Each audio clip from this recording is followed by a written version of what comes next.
राधे राधे। बोलो भगवान राधे कृष्ण की जय, समस्त देवी देवताओं की जय। देखो आज हम आपको कथा सुनाएंगे।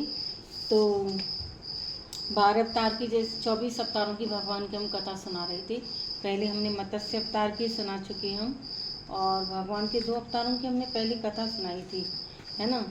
तो भगवान के मत्स्य अवतार की सुनाई थी और श्री 12 अवतार की भगवान की कथा सुनाई थी। आज हम कच्छप अवतार भगवान ने कैसे लिया इसकी कथा सुनाएंगे।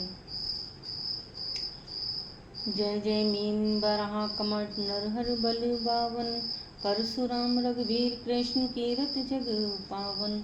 बुध कमल की व्यास प्रथु हर हंस मनवंतर, जग के ऋषभ है ग्रीव ध्रुव बरदैन धनवंतर। बद्रीपति तत् कपिल देव सनकादिक करुणा करो, 24 रूप लीला रुचिर श्री अग्रदासुर पद धरो। मंगलमय मीन वारा कच्छप नरसिंह तथा वामनाथ भगवान के 24 अवतारों की जय हो।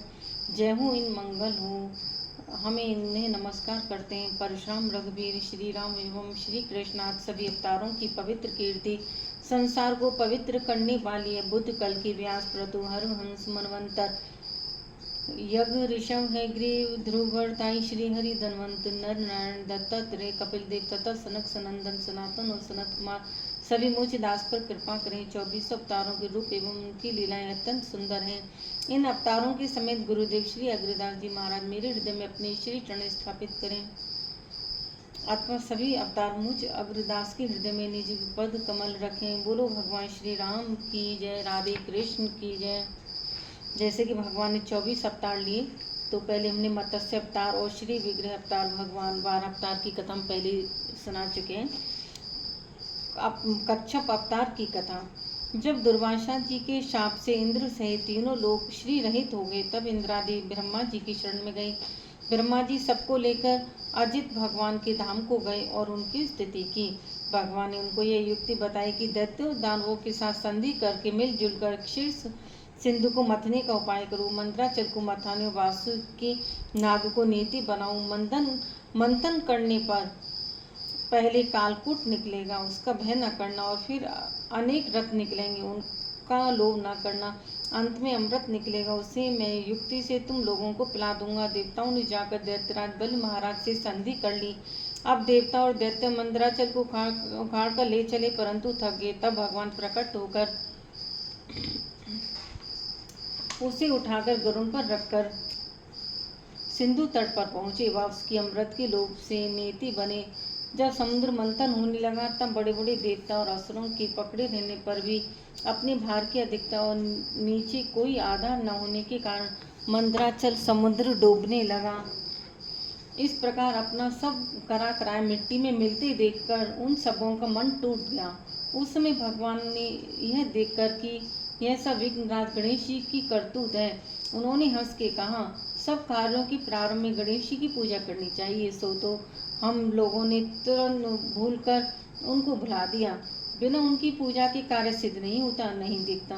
अब उन्हीं की पूजा करनी चाहिए। लीला में भगवान की लीला है, वे स्वयं सर्वसमर्थ हैं, परंतु कार्य आरंभ में गणेश जी की अग्र पूजा की मर्यादा को बांध कर रखनी चाहिए। यानी कि सबसे पहले गणेश जी का पूजन करना चाहिए।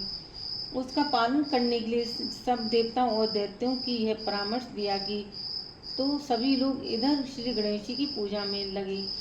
इधर भगवान ने तुरंत अत्यंत विशाल एवं विचित्र कच्छप का रूप धारण करके समुद्र में प्रवेश करके अपनी 1 लाख योजन वाली पीठ पर मंदराचल को उठा लिया। सब देवता और दैत्य फिर बड़े वेग से समुद्र मंथन करने लगे। भगवान कच्छप से मंदराचल को धारण किए हुए थे, विष्णु रूप से देवताओं के साथ रहे थे। एक तीसरा रूप भी धारण करके मंदराचल को अपने हाथों में दबाए हुए थे कि कहीं उछल न जाए। मथते मथते बहुत देर हो गई, परंतु अमृत न निकला। अब भगवान ने सहस्त्र बाहु होकर स्वयं ही दोनों ओर से मथना आरंभ किया। उस समय भगवान की बड़ी विलक्षण शोभा थी। ब्रह्मा शिव सनकादि जय जयकार करते हुए आकाश मंडल से पुष्पों की वर्षा कर रहे थे। उन लोगों की ध्वनि में ध्वनि मिलाकर समुद्र भी भगवान का जय जयकार कर रहा था। समुद्र से सर्वप्रथम हलाहल कालकूट विष प्रकट हुआ। उससे त्रिलोक मतलब तीनों लोग जलने लगा। तो उसे देवादिदेव महादेव ने ग्रहण किया और भी रथ निकले। उनमें से कामधेनु को ऋषियों ने स्वीकार किया। उच्च श्रवा नामक अति सुंदर बलिष्ठ अश्व को दैत्यों ने लिया। बाद में ऐरावत नामक महान हाथी निकला। वह देवताओं के राजेंद्र को मिला। कौस्तुभ मणि के प्रति सभी लालायी थे। उसे भगवान ने अपनी कंठ में धारण कर लिया। कल्प वृक्ष बिना किसी की उपेक्षा किए स्वर्ग में चला गया। अप्सराएं भी स्वेच्छा से स्वर्ग को ही प्रस्थान कर गईं। भगवती लक्ष्मी ने अपनी ओर से उदासीन रहने पर भी सर्वगुण संपन्न भगवान विष्णु को वर्ण किया। वारुणी देवी को दैत्यों ने बड़े चाव से लिया। धनुष तो किसी से उठा ही नहीं। तब भगवान विष्णु ने उसे धारण किया। चंद्रमा को अनंत आकाश विचरने के लिए दिया गया।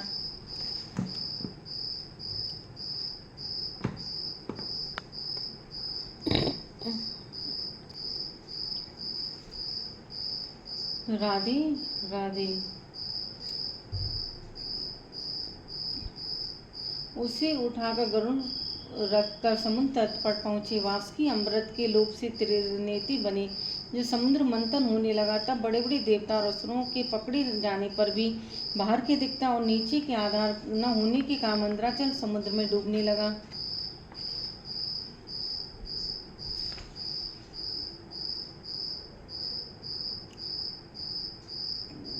भगवान कच्छप से मंदराचल को धारण किए थे। विष्णु रूप से देवताओं के साथ खड़े रहे थे। एक तीसरा रूप भी धारण करके मंदराचल को अपने हाथों में दबा हुए थे, कहीं उछल न जाए। मथते मथते बहुत देर हो गई पर अमृत न निकला। अब भगवान ने सहस्रवा होकर समी दोनों ओर से मथना आरंभ किया। उस समय भगवान की बड़ी विलक्षण शोभा थी। ब्रह्मा शिव सनकादि जय जयकार करते हुए आकाश मंडल से पुष्पों की वर्षा कर रहे थे। उन लोगों की ध्वनि में ध्वनि मिलाकर समुद्र भी भगवान का जय जयकार कर रहा था। समुद्र से सर्वप्रथम जैसे बताए कि विष निकला, उसे तीनों लोग जलने लगे थे। उसे महादेव भगवान शिव ने ग्रहण कर लिया। और भी रथ निकले। उनमें से कामधेनु को ऋषियों ने स्वीकार किया। उच्च श्रवा नामक अति सुंदर बलिष्ठ अश्व को दैत्यों ने लिया। अश्व कहते हैं घोड़े को। बाद में ऐरावत नामक महान हाथी निकला। वह देवताओं के राजा इंद्र को मिला। कौस्तुभ मणि के प्रति सभी लालायी थे। उसे अप्सराएं भी स्वेच्छा से स्वर्ग को प्रस्थान उसे भगवान ने अपनी कंठ में धारण कर लिया। कौस्तुभ मणि के प्रति सभी लालायी थे। उसे भगवान ने अपनी कंठ में धारण कर लिया। भगवान विष्णु ने कल्प वृक्ष बिना किसी की अपेक्षा के स्वर्ग में चला गया। अप्सराएं भी स्वेच्छा से स्वर्ग को ही प्रस्थान कर गईं। भगवती लक्ष्मी ने अपनी ओर से उदासीन रहने पर भी सर्वगुण संपन्न भगवान विष्णु को वर्ण किया। वारुणी देवी को दैत्यों ने चाव से लिया। धनुष को तो किसी ने उठा ही नहीं। तब भगवान विष्णु ने उसे धारण किया। चंद्रमा को अनंत आकाश विचरने के लिए दिया गया। दिव्य शंख को भगवान ने स्वीकार किया। अंत में अमृत कलश हाथ में लिए प्रकट हुए धन्वंतरी जी महाराज। बोलो धन्वंतरी भगवान की जय। दैत्यों ने उससे अमृत कलश छीन लिया। देवता उदास हो गए। तब भगवान ने मोहिनी रूप धारण करके दैत्यों को व्यामोहित कर अमृत कलश उनसे लेकर अमृत देवताओं को पिला दिया। देवताओं की पंक्ति में सूरज चंद्रमा के बीच में एक राहु नामक दैत्य वेश बदल कर आ बैठा था। उसे अमृत पिलाई जा रहा था कि चंद्रमा सूर्य ने बतला दिया और तुरंत ही भगवान के चक्र ने उसका सिर धड़ से अलग कर दिया। परंतु कुछ अमृत उसे मिल चुका था, अतः सिर कटने पर भी मरा नहीं, इसलिए उसे ग्रहों में स्थान दिया गया।